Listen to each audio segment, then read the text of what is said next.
Сайн мэцэн үзэгчтэй тавхан цагаан амарцгааж байна уу? Монголын мэдээ агентлаг цаг үрд мэдээлэл хөтөлбөрөөр 5 гарагийн дугаарыг үзүүлэхэд бэлэн боллоо. Эхлээд хөтөлбөрийн товч агуулгатай танилцсан. Арчилсан нам Монгол Ардын Хувьсгал намын хамтран ажиллах гэрээний талаар намын удирдлагууд нь өнөөдөр мэдээлэл хийж тусгай ажлын хэсэг байгуулсан мэдгэлээ. Улсын их хурл дахь шударгаас хөвсөл завсарлага авсан тул ерөнхий сайдыг огцруулах тогтоолын төслийг өнөөдөр хэлэлцсэнгүй. Тариаланчид ургацаа хурааж дууслаа. Бат цэргийн нэрийг зам тээвэр хот байгуулалтын сайдад нэр дэвшүүллээ. Нийслэл Улаанбаатар хотод 31 байршилд шинээр газар болгоно. Сансар хотхны шав тавих ёслол өнөөдөр боллоо.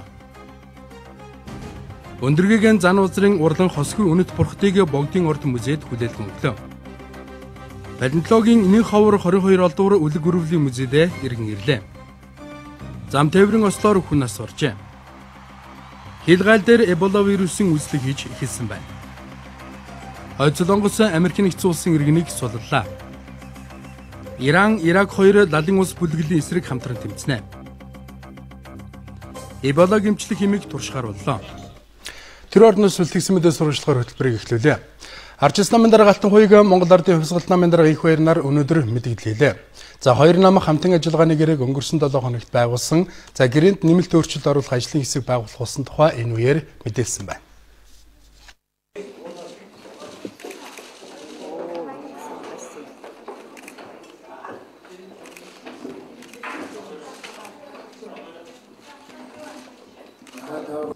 Арчилсан нам Монгол Ардын Хувьсгал намын хамтын ажиллагааны гэрээний талаар нэлээд их яригдж байна. Тэгээ ялангуяа бас манай арчилсан намын гишүүдийн дунд энэ гэрээтэй холбоотой гэрээний зүйл заалттай холбоотой ойлголтууд зөрөөтэй байна. Зарим нь тэр гэрээнд байгаа зарим заалтыг өөрөөр ойлгож тайлбарлаж байна. Тийм учраас арчилсан намын дотоод хэв нэгдлийг хангах, дотоод ойлголцлыг бэхжүүлэх чиглэлээр бид нар энэ гэрээг нэг мөр ойлгодог болёо гэж ингэж шийдсэн. Ингээд Монгол Ардын Хувьсгал намын даргатай яриад 3 зүйлийг та бүхэнд мэдэгдэх гэж байгаа. Нэгдсэн зүйл. Нэгдүгээр бол энэ гэрээ энэ гэрээ бол намуудын эрх үхий байгууллагуудаар шилжигдэж батлагдж ийж хүчин төгөлдөр болох учиртай. Хоёрдугаарт нь бид нар гэрээний доторх зүйл заалтын асуудлаар нэгмөр ойлголт байхгүй байгаа учраас энэ гэрээнд нэмэлт өөрчлөлт оруулах, засаж сайжруулах асуудлаар хоёр талаас хоёр намаас ажлын хэсэг гаргаж хамтарч ажиллая гэж ингэж тохирлоо. Гуравдугаарт нь бол энэ ажлын хэсэг маань хамтарч ажиллаад гэрээний талаар доторх зүйл заалтын талаар нэг мөр ойлголттой болсны дараа энэ гэрээг намын холбогдох удирдах байгууллагуудаар нь оруулж батлуулъя гэж ингэж тохирлоо. Төгсөлд нь хэлэхэд одоо сүүлдээ энэ маань хоёр намын хооронд байгуулсан гэрээ биш, хоёр хүний ч асуудал юм шиг энэ зүйлдээ тэгээд гүтгэлэг бас цуурхал бол нэлээ их тарах шинжтэй боллоо.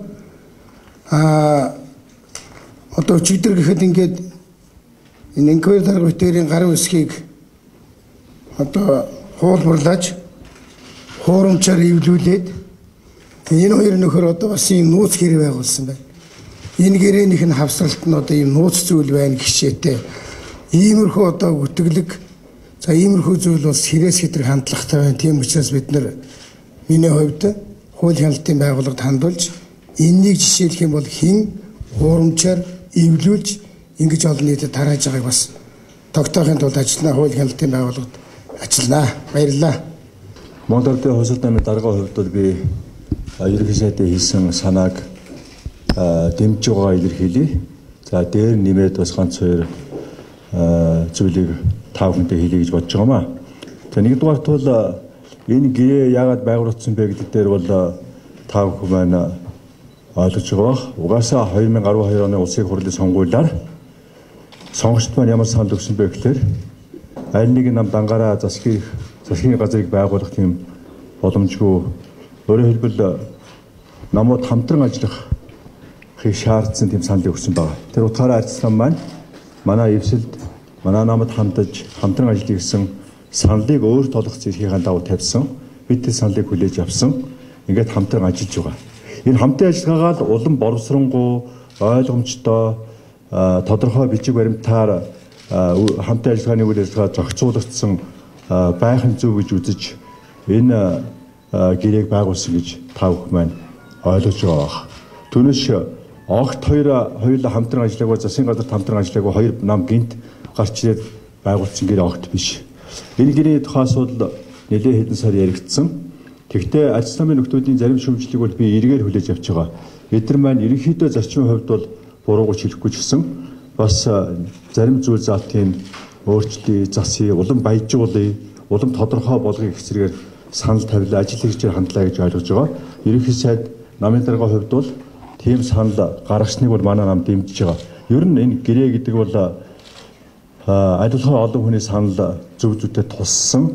Тэр утгаараа хэрэгжих магадлал өндөр байж ээж бас сайн гэрээ болох ёстой гэж үзэж байгаа. Тийм учраас ажлын хэсэг байгуулъя.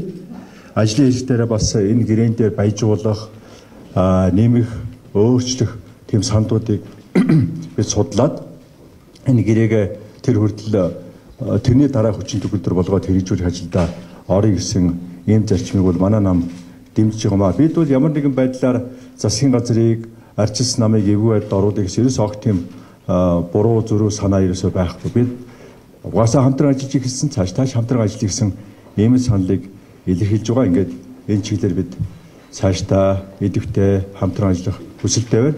Монгол улс орн маань одоо намуудын хамтын ажиллагаа ийм соёлтой, гэрээн дээр тулгуурласан 2-3 хүнээс шалтгаалдаггүй байх нь одоо зөв. Тийм учраас энэ гэрээл өөрөө том улс төрийн соёлыг одоо баталгаажуулж байгаа ийм одоо бичиг баримтаа гэж бид үзэж байгаа. За нэг гэрээний заалтууд онцгой чухал гэж би үзэж байгаа. Нэг ч хвшилтэй юм. Бүх заалтууд нь чухал. Тэрэн дотор бол та бүхэн ажилласан бол одоо намуудын санхүүжилтийн асуудлыг төсвөөс болгоё. Намууд бол бизнесмэнүүдээс, олигархуудаас их шалтгаалдаг болсон. Тэгэхээр бизнесийнхэн маань намд санхүүжилт гэж байгаа нэртэйгээр эргээд одоо төр засгийг шахаж янз янзын шийдвэр гаргуулах гэж нөлөөлдөг. Тэр нөлөөллөөс ангид болж хэл хавхардаа дөрвтэй тэмцэе гэсэн заалт энэ гэрээнд орсон байгаа. Тийм учраас эдгээр заалтууд болон бусад одоо шинээр орж ирэх заалтууд маань, баяжих заалтууд маань Монгол улсын улс төрийг, намуудын харилцааг илүү соёлтой, хариуцлагатай, эзэнтэй болгох талаас их том алхам болох байгаа гэж ингэж найдаж байгаамаа. Ингээд та бүхэндээ анхаарал тавьсанд баярлалаа.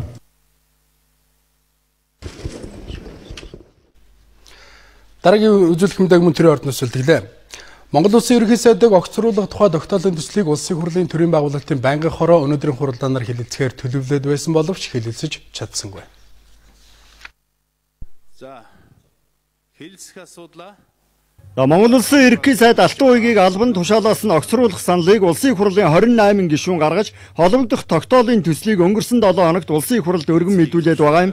Тухайн тогтоолын төслийг төрийн байгуулалтын байнгын хорооны өнөөдрийн хуралдаанаар хэлэлцэхээр төлөвлөд байсан боловч байнгын хорооны хуралдаанаас улсын хуралдах Монгол Ардын хувьсгалт нам, Монгол үндэсний арслан намын шударга бас эвслийн бүлэг завсарлага авлаа. Улс орны эдийн засаг хүндрэлтэй байна гэж намууд ярьж байна, гишүүд ярьж байна. За улс орны төсөв ярьж байна. Төсөв дээр яамдын сайд нар байхгүй байна. Хуралдаанд оруулж ирж байгаа дарааллын хувьд бол эхлээд энэ эзэнгүй ягаа яамда эзэнтэй болгоё. Энэ төсвөө хэлэлцүүлье гэдэг энэ дарааллыг урьдчилж явуулах нь зүйтэй гэж үзэж байгаа учраас шударга ёс эвсэл дарааллынхаа дагуу асуудлыг хэлэлцээ, завсарлага авъя гэдэг хүсэлтийг тавьж байна. За ерөнхий сайд Алтан уягийг албан тушаалаас нь огцруулах тухай тогтоолын төсөлтөд холбогдуулан улсын хурлдах Монгол Ардын хувьсгалт нам, Монгол үндэсний арслан намын шударга бас эвслийн бүлэг төрийн байгуулалтын байнгын хорооны хуралдаанаас 5 хоногийн хугацаатаагаар завсарлага аваад байна. Шударга бас эвслийн бүлгийн завсарлагын хугацаа дууссан нөхцөлд байнгын хороо холбогдох тогтоолын төслийг хэлэлцгээе.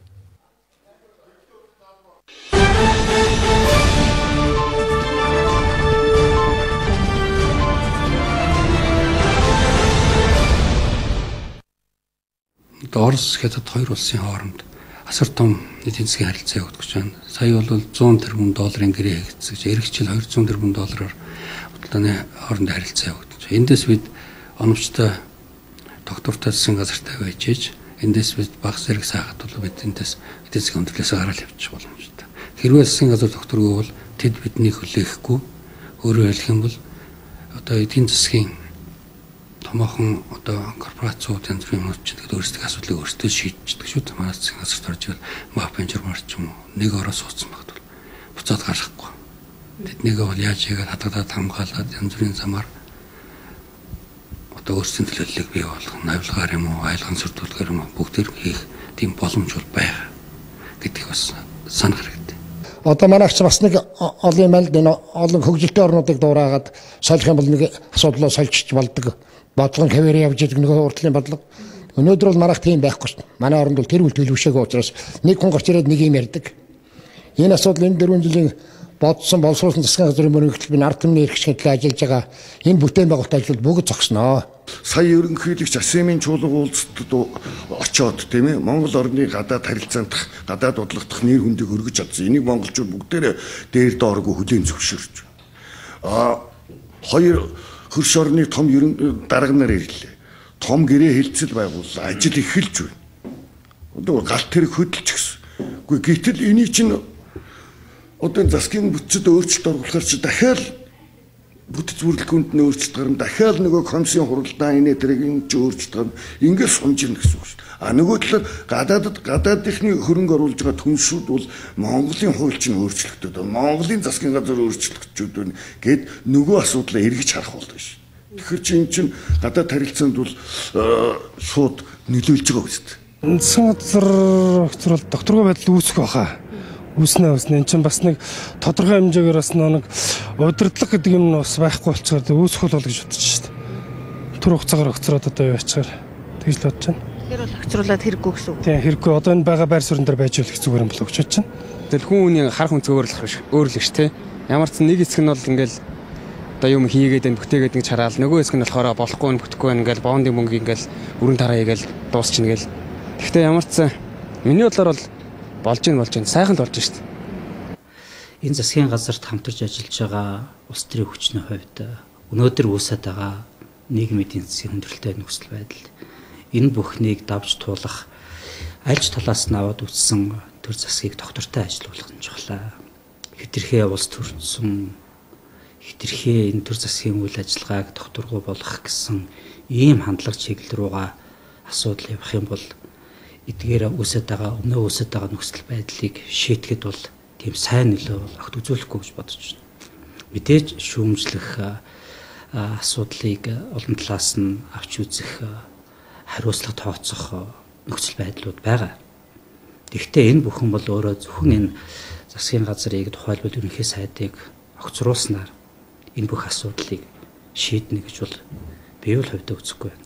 За ер нь 10 гаруй жилд улс төрт байгаад ингээ ажигласан анзаарсан зүйл бол нэг хүнийг өөрчилснөөр эсвэл одоо нэг тогтолцоо ч юм уу хуулийн болохгүй ингээл гинт тэрнийг өөрчилснөөр өөрс авцсан юм шиг асуудал бас шийдэгдэдэггүй. Бага юмгаа бид нар боловсронгуй болохын төлөө, баталсан хуулиудаа хэрэгжүүлэхийн төлөө өдөр тутмын чимхлээр ажил дээр урагшлахын төлөө явах нь л чухал үт гэж ойлгосон.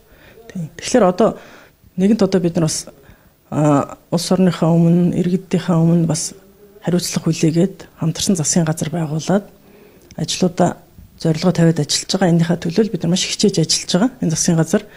Тэгээд энэний үр дүнгийг л харах хэрэгтэй баг. Тэгэл дараа нь дараагийн сонгуулийн өмнө бол дүн харагдана шүү дээ. Анхаарлаа хандуулж баярлалаа. Улсын хурлын даргын их болдод өнөөдөр улсын хурлын гишүүн, засгийн газрын гишүүн, Монгол улсын сайд сайхан бэлэг, улсын хурлын гишүүн, улсын хурал дахь Монгол Ард Хувьсгалт нам, Монгол үндэсний арчилсан намын шударга зэвслийн бүлгийн дарга, Намдгийн Бат цэргийг засгийн газрын гишүүн зам тавир барилгын байгуулалтын сайдаар томилуулах саналаа өргөн мэдүүллээ.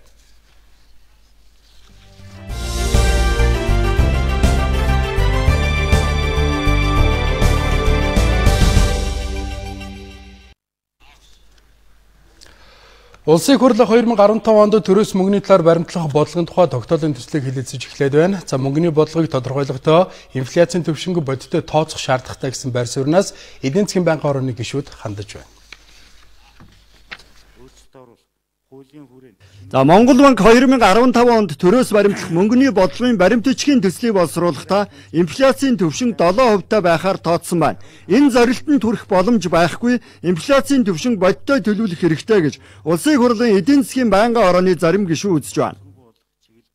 13 онд ч тэр 14 онд инфляцийг нэг оронтой тоонд барина. 8%, 9% гэж хэлж байсан. Яг өнөөдөр 14 оны эхний 9 сарын байдлаар инфляц 13% байна гэсэн статистик тоо гарч байна. Мөн л одоо энэ ирэх 15 онд инфляцийг 7% барина гэж байна. Барьж чадахгүй энэ худлаа. Энэ 2 оронтой тоогоор хэмжигдэнэ.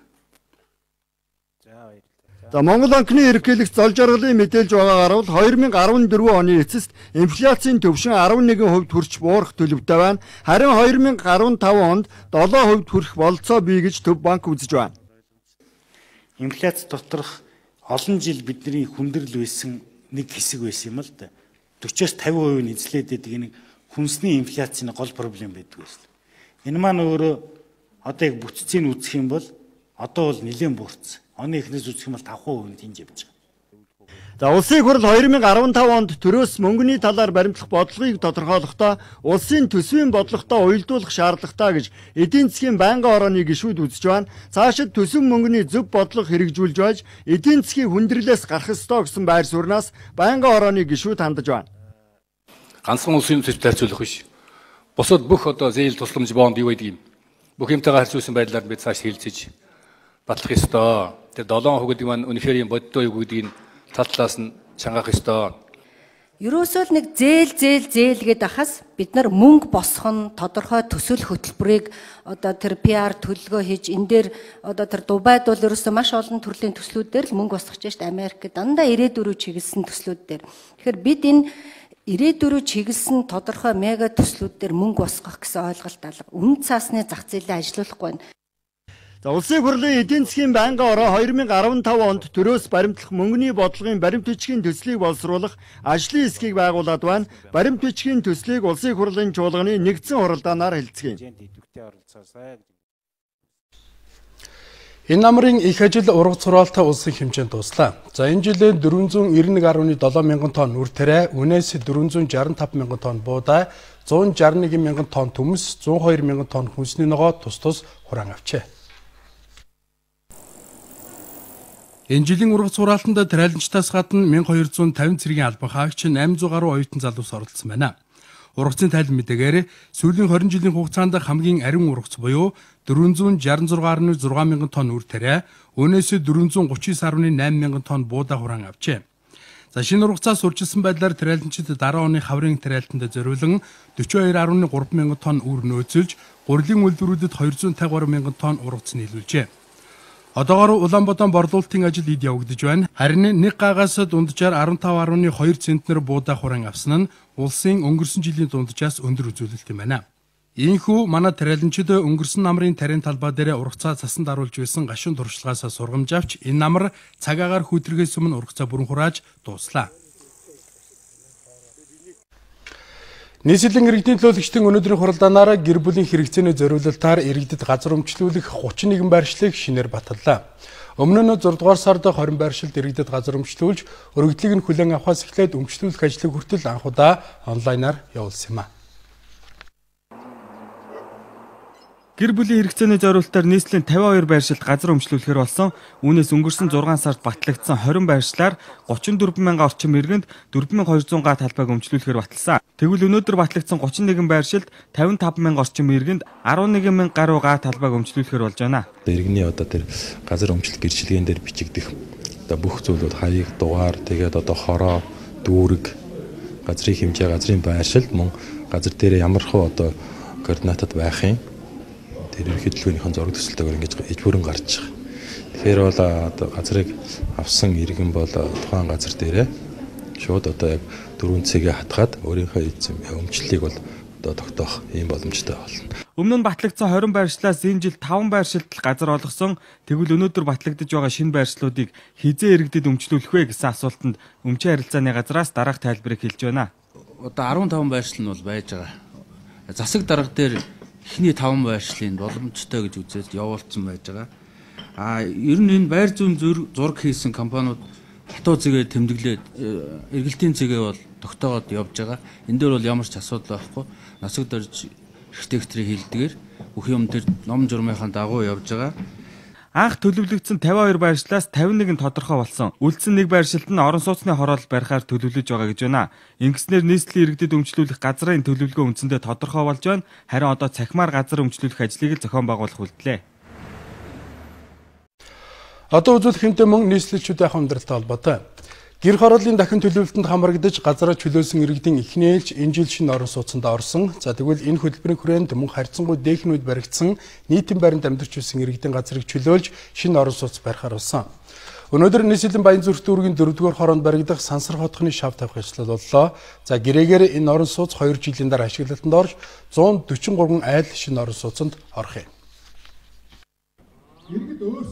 Өмнө нь Орос цэргүүд байрлаж байсан эдгээр хуучин байрнууд 60-аад оны үед баригдсан, бүхэлдээ модон хийцтэй. Он цагийн эрхэнд хуучирч муудсан чиг ихтэй тул хан таазаар нь мөөгөн зүр үүсч хүн амьдрах эрүүл ахуй наад захын шаардлага хангахгүй болсон гэдгийг оршин суугчид нь хэлж байна. Харин шинээр баригдах 1400 айлын Сансар хотхны ажлыг гүйцэтгэх их өргөө компани иргэдэд амьдрах таатай орчинг санал болгосноор 3 сарын дотор газрыг бүрэн чөлөөлж чадсан байна. Одоо байгаа энэ орон сууцн дээр нь бас бид нар тохиролцож илүү квадратыг өгч тэгээд одоо энэ жил 8 сарын хугацаанд хэрэгжих төсөлдөө манай төсөл энэ хугацаанд бас энэ хүмүүсийг бас орон сууцнд амьдрах тэр нөхөн олгуурыг өгч байгаа юм байна. Хуучин орон сууцнаа нөхцөл нь жоохон хүндээсэн. Халаалт маш муу ирдэг 124 дугаар ангийн ангаас халаалт авдаг жоохон хүүтөвтөр. Тэгээд сүүлийн үед бол бас 100 энэ төр авчих гал төлж амьдэрдэг байсан. Манай хотод 45 м квадрат 2 өрөө байртай байсан. Дээр нь компани 5 м квадратыг нэмж өгөөд нийтдээ 50 м квадрат байр авахар болсон. Тэгээд одоо нөхөн олгор гэж бид нэрт сарын 500 мянгаар бодож 6 сая төгрөгийн нөхөн олгор өгөөд тэрүүгээрээ бид нар одоо өөрсдөө байр түрээсэд амьдарч байна.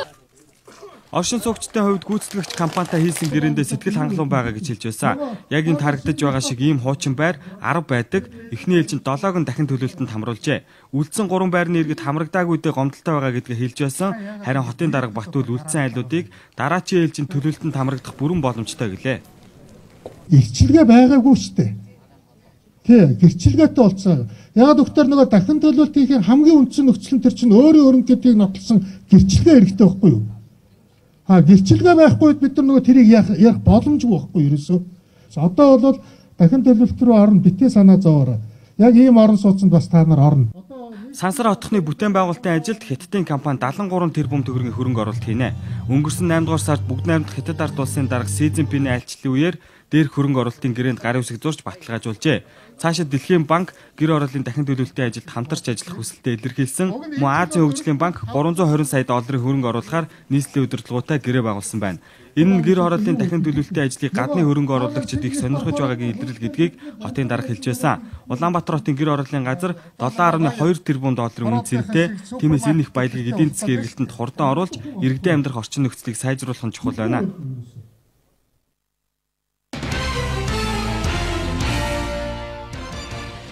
Монгол улсын ерхий сайд Алтан уягийг албан тушаалаас нь огцруулах нь улс төрийн ашиг хонжооны асуудал биш, улс орны хувь заяатай холбоотой гэж улсын хурал дахь Монгол Ардын намын бүлгийн гишүүд мэдээллээ.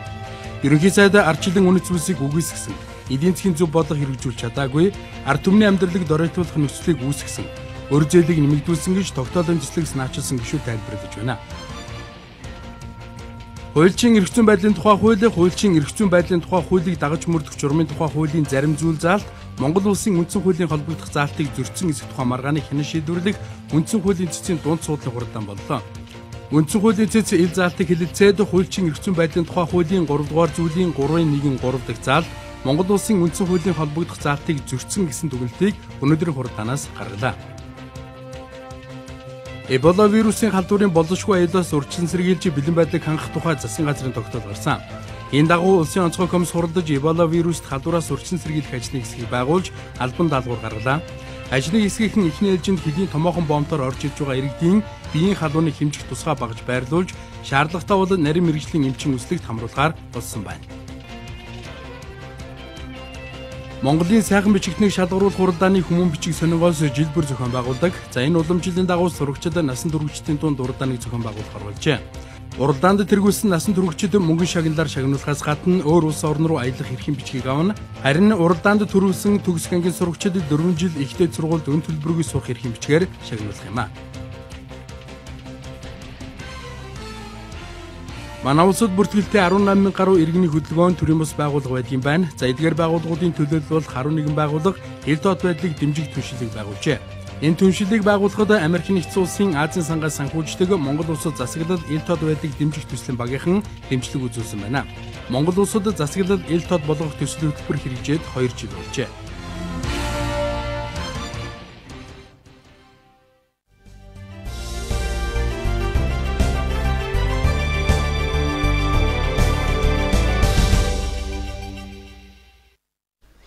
Агарлан дуулжид баярлалаа. Монгол Медиа агентлагийн цагаар хөтөлбөрөөр үзүүлж байна. За Санчирмаа Баатар доош нарын бэлтгэсэн мэдээ сурвалжлагаар хөтөлбөрөөс хойш нөрвөлжлүүлээ. Орос улбаны улсын ерөнхийлөгч Владимир Путин манай улсад хийсэн ажлын айлчлалын үр дүнд хоёр улсын иргэд харилцан визгүй зорчих боломжтой болсон.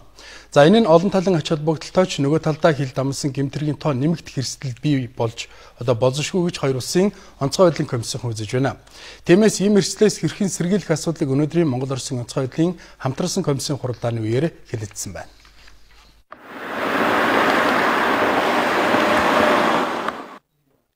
Эрсдлийг урьдчилан тооцоолж арга хэмжээ авах нь бидний үүрэг. Тиймээс харилцан визгүй зорчиход үүсэх асуудлыг хөндөж байна гэж талууд ярьлаа. Энэ удаагийн хуралдаанаар хил орчмын аюулгүй байдлыг хангахад хоёр улсын онцгой байдлын комисс бүх чиглэлээр хамтрах тухай хэлцэж байна. Тиймээс их өргөн үрээг хамарсан хуралдаан болж байгааг тодтоглоо. Хоёр улсын иргэд визгүй зорчдог болсонтой холбоотойгоор өөр урд нь байдгүй байсан, магадгүй огт анзаардаггүй байсан ийм шин төрлийн гэдэг юм уу? Ийм одоо гамшиг осол бий болохыг үгүйсэхгүй. Жишээлбэл террорист үйл ажиллагаа. Визгүй зорчно гэдэг бол маш олон хүн одоо тодорхой хэмжээгээр орж гарна нэмэгдэнэ. Тэр дотор ямар нэгэн байдлаар одоо террорист ажиллагааг зохион байгуулах гэсэн эсвэл одоо хар тамхи байдаг юм уу, тийм ээ? Эсвэл одоо сүүлийн үед их хүчтэй яригдж байгаа мал амьтны эсвэл одоо хүнний одоо үе олноор хөнөөх магадлалтай өвчнүүд вирусүүд тийм ээ. Ийм байдлууд үүсэх вэ гэдэг дээр бид энэ удаа бол нэлээд одоо бас гүнзгийрүүлж ярьж байна. Он гарснаас хойш манай улсын хэмжээнд ой хээрийн төмрийн улмаас 3,000 гаруй ой, 1 сая гаруйга хээрийн бүс шатсан байна. Үүнээс хоёр улсын хил орчимд 4 удаагийн төмөр гарч 14,000 хээрийн бүс сүйджээ. Гэхдээ энэ бол өмнөх оны мөн үеийнхээс буурсан үзүүлэлт. Цаашдаа хил дамсан ой хээрийн төмрийг гаргахгүй байх бүх талын боломжийг бүрдүүлэхээр ажиллана гэж Оросын онцгой байдлын яамнаас мэдээллээ.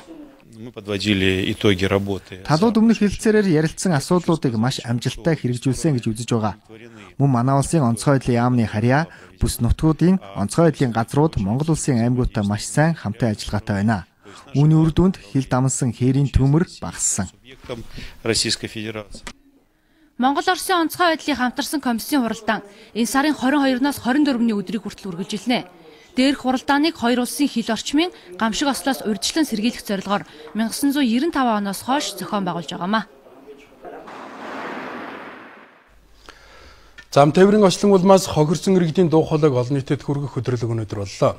Нэг удаагийн хариуцлагагүй үйлдэл насан туршдаа харамсаад ч залруулж болохгүй алдаа гарах эрсдэл болдог гэж автослоос суулж хохирсон иргэд ярьж байна.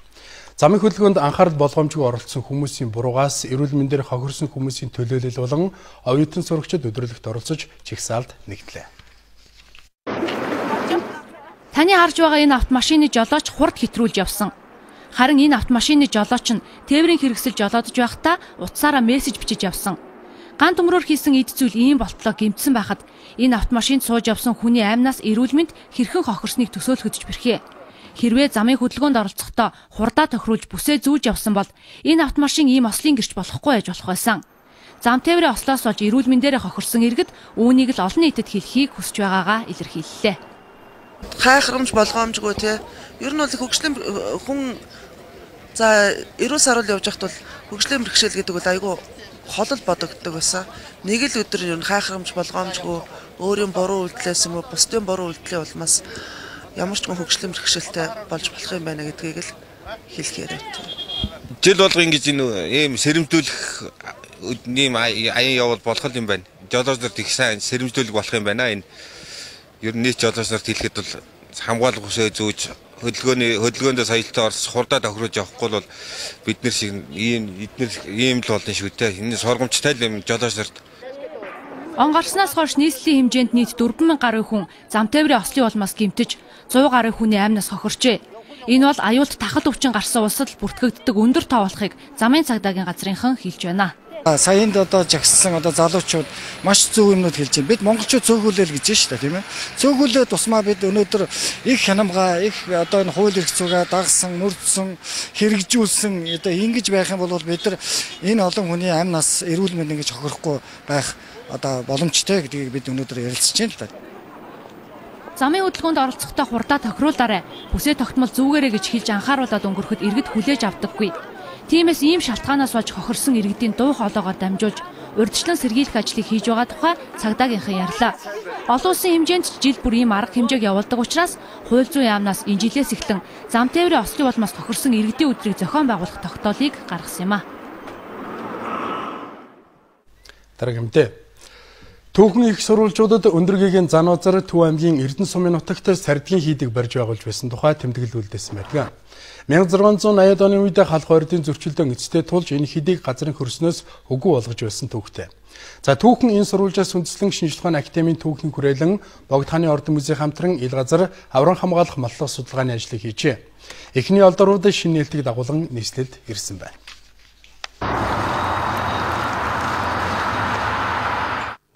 Өндөргийн Занвазар 20-50 наснда сардгийн хийдийг байгуулж байсан түүхтэй. Нийслэлийн төв талбай буюу Чингисийн талбайтай хэмжээгээр дүүцхүйц том туйранд одоогоор 9 сүм хийдийн барилга байгууламж байсан нь тогтоогдод байна. Эдгээр шавар борхтууд он цагийн эртэд баларсан хийдийн туйрнаас олдсон байна.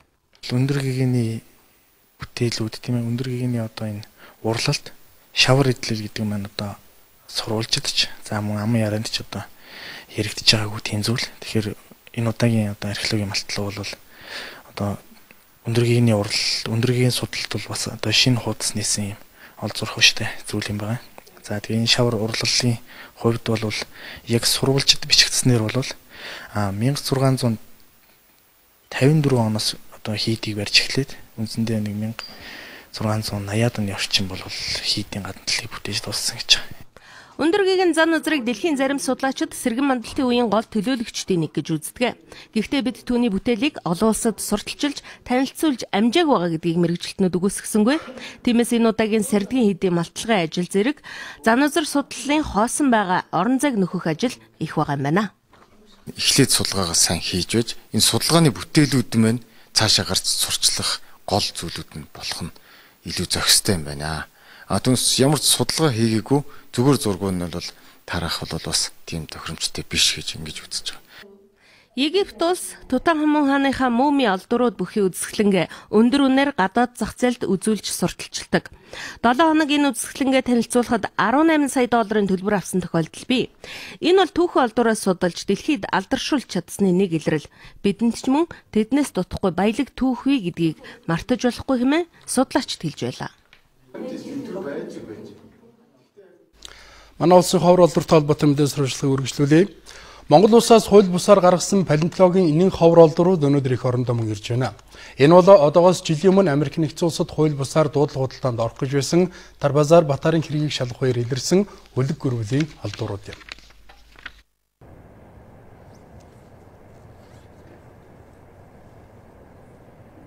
Одоогоос 60-70 сая жилийн тэртээ Монголын газар нутаг дээр байсан гих палеонтологийн олдурууд Монгол улсад ирж байна. За энд палеонтологийн 22 олдур ирж байгаа юм. Америк нэгдсэн улсын Нью-Йорк мужаас газраар 22 хоногийн турш тээвэрлэгдэж ирсэн байна. За энэхүү палеонтологийн олборыг соёл спорт аялал жуулчлалын яам, Монгол улс цуга Америк нэгдсэн улсын элчин сайдын яам болон нийслэлийн гайлын газар, нийслэлийн цагдаагийн газар тэргүүтээ төлөөлөгчд хүлээн авч байна. Энд ирж байгаа палеонтологийн 22 олдурын 17 нь Их Британи улсын иргэнд 5 нь Америк нэгдсэн улсын иргэдийн гар дээр байсан байна. Тарбазар Батарын хэрэгт Америк нэгдсэн улсын иргэн Эрик Прокофийг шалгах үеэр эдгээр үлэг гөрвлүүдийн олдурууд илэрчээ. Энэ агшныг бий болгоход хамтран ажилласан Америк нэгдсэн улсын засгийн газар түүний дотор Америк нэгдсэн улсын дотоодыг хамгаалах газрын мөрдөн байцаагч нар Нью-Йорк хотын шүүхийн болон прокурорын ажилтнууд за мөн энэ хууль эрх зүйн маргаанд биднийг төлөөлж Монгол улсаа төлөөлж нэхэмжил гаргасан Монгол улсын ерөнхийлөгч Цахиагийн элбэгд орж энэ одоо нэхэмжлийн дагуу бүх материалыг бүрдүүлж явуулахад хууль зүйн мөрдөн байцаах бие бүрэлдэхүүнээ дайчлан ажиллуулсан хууль зүйн яамны харьяа агентлагууд за мөн одоо соёлын өвийг буцааж авчрахын төлөө зүрх сэтгэлээрээ үргэлж бидэнтэй хамт байсан хэвлэл мэдээллийнхэн олон нийт хандивлагч нар та бүхэнтэйгээ хамт тэмдэглэж байгаа үнэхээр гайхалтай сайхан баяр болж байна. Шудраг осны маш сайхан юм жишээ болж байна л да. Тэгээд хууль зүйн яам маань хууль эрх зүйн салбарын шинжилгээ хүрээнд энэ маань бидэд маш том сургамж болсон. Тэгээд та бүхэн мэдж байгаа гэмт хэргийн хуулийг өргөн барьсан байгаа. Гэмт хэргийн хуулийн төсөл дээр соёлын үеийн гэмт хэргийг тусдаа зүйл зад оруулаад маш дэлгэрэнгүй оруулсан байгаа. Монгол их гэдэг нь батлагдсан палеонтологийн ховор олдурыг эх оронд нь буцааж авчрахад Монгол улсын ерөнхийлөгч Америк нэгдсэн улсын эчин сайдын яам, соёл спорт аялал жуулчлалын яам тэргүүтээ бид эх орондоо ирлээ төслийн баг болон туушин тээвэр зууч, бодит даатгал зэрэг үндэсний компаниуд гар бие оролцжээ. Хойшид палеонтологийн ховор олдурыг хамгаалах хуулийн залтыг эрүүгийн хуулинд тусгаалan оруулж өгөхөөр болсон байна.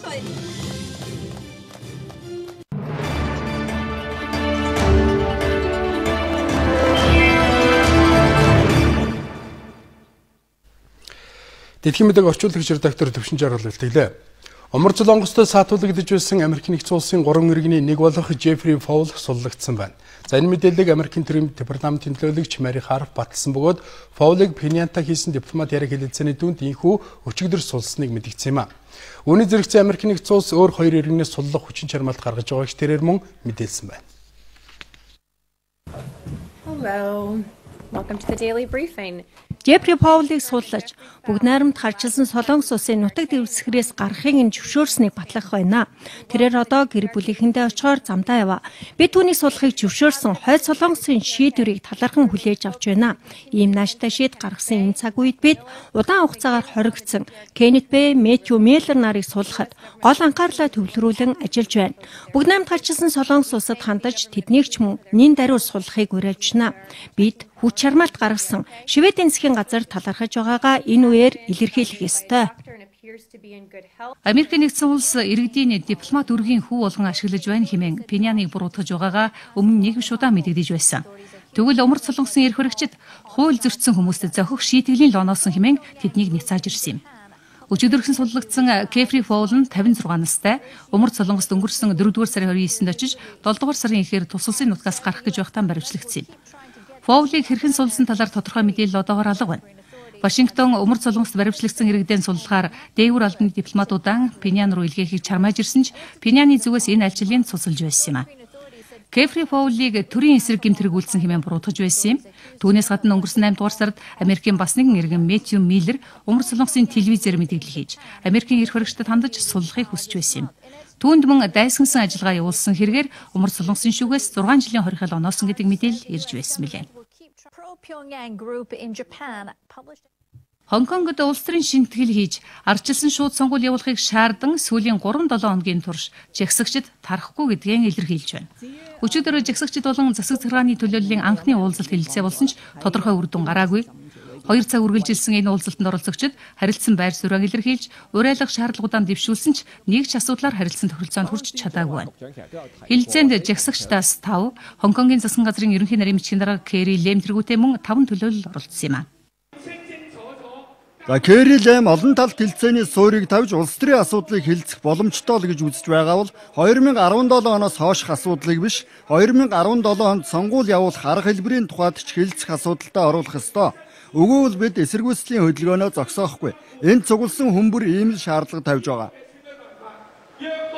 Гэхдээ жагсагчид Хонконгийн захиргааны төлөөлөгчид яриа хэлцээг цаашид үргэлжлүүлэхээр болсон нь ганц нааштай мэдээ байлаа.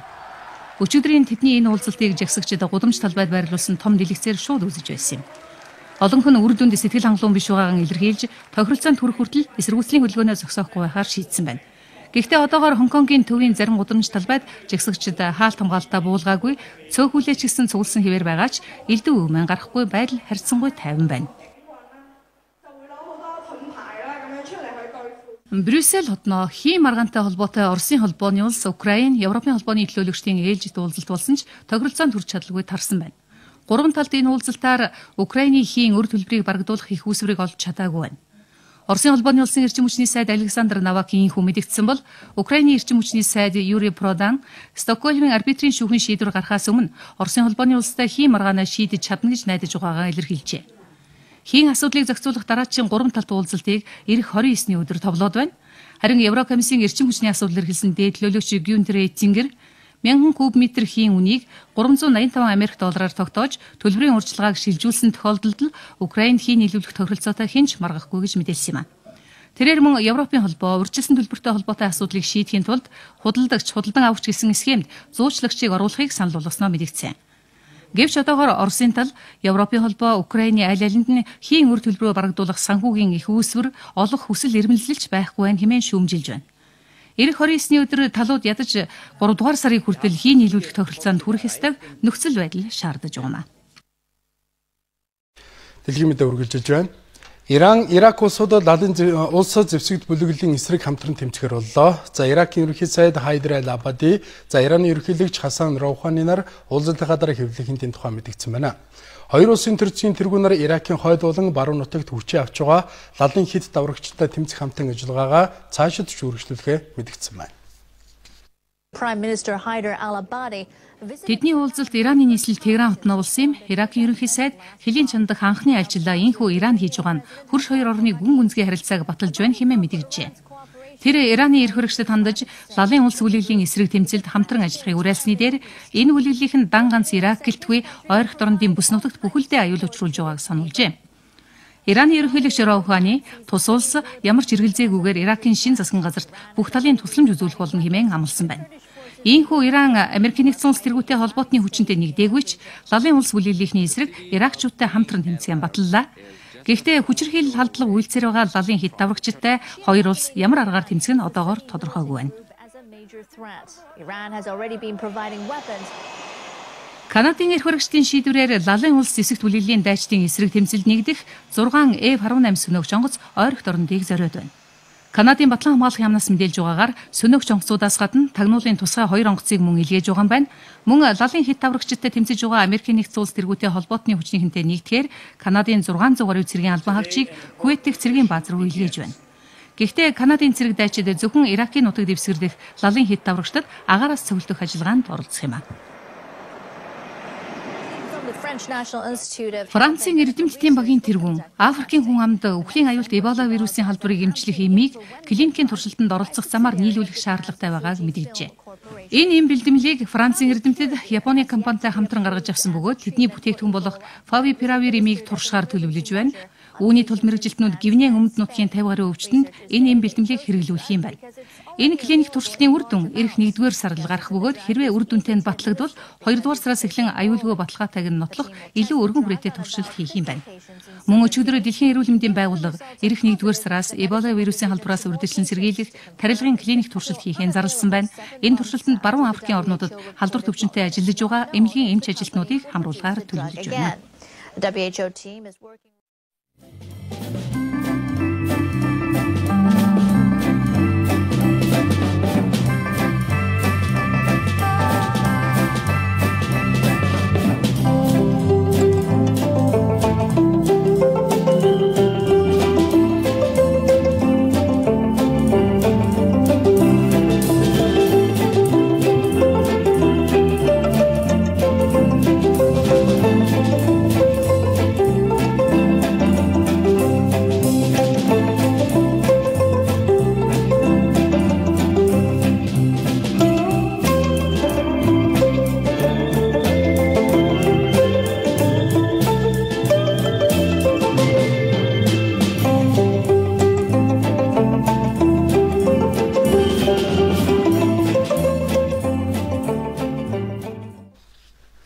Иргэн үзэгчтэй Монголын мэдээ агентлаг цагуурд мэдээлэл хөтөлбөрийнхөө 5 гарагийн дугаарыг үзүүлээ. Анхаарал хандуулж хэлбэр тамтаас үзэгч та бүхэнд баярлалаа. Та бүхний маргааш ажил хэсэгт амжилт хүсье.